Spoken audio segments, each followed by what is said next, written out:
ادھر پگیشی حالہ نواسا محکمہ کوئٹہ سے رپورٹر عمران لائن سرم موجود ہے۔ جی عمران، اس واقعے کے بارے میں مزید تفصیلات دیجیے گا۔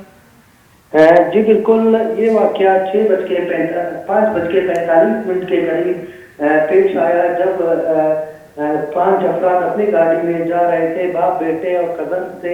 یہ گاڑی میں دریافت مل کے قریب گیلو پمپ کے قریب سے جا رہے تھے تو اچانک موٹر سائیکل سوار 2 افراد آئے اور ان پر فائرنگ کر دی، جس کے نتیجے میں 4 افراد موقع پر ہی جاں بحق ہو گئے، جبکہ 1 افراد ان میں زخمی ہو گیا۔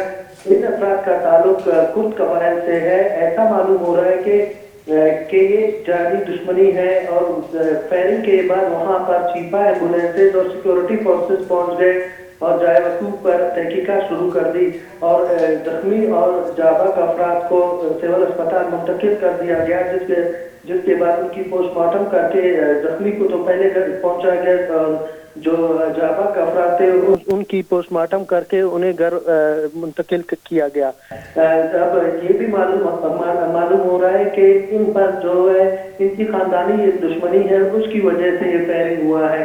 ان کے ساتھ ایک بچہ بھی تھا، بچہ بہبانہ طریقے سے اسے کوئی نقصان نہیں ہو پایا، اللہ نے اسے بچایا۔ جی زخمی کی حالت کیسی بتائی جا رہی ہے جو ایک شخص زخمی ہوا ہے؟ جی بالکل، وہ بھی بہت زیادہ زخمی ہے، ابھی تک وہ بھی ہوش میں نہیں آیا ہے، کیونکہ اس کے بھی سینے پہ گولی چلی ہے اور وہ بھی ابھی تک طبی امداد اسے دی جا رہی ہے۔ بہت شکریہ عمران بلوچ کوئٹہ میں گمہ گپتران کرنے کا بتا کوئٹہ سریاب روڈ مل ایریا ناشناسی مردمانی کار گاڑی سر تیرگواری آسر 3 مردم بیران اور 4 مردم بیران اور 1 مردمی ٹپی بتائی۔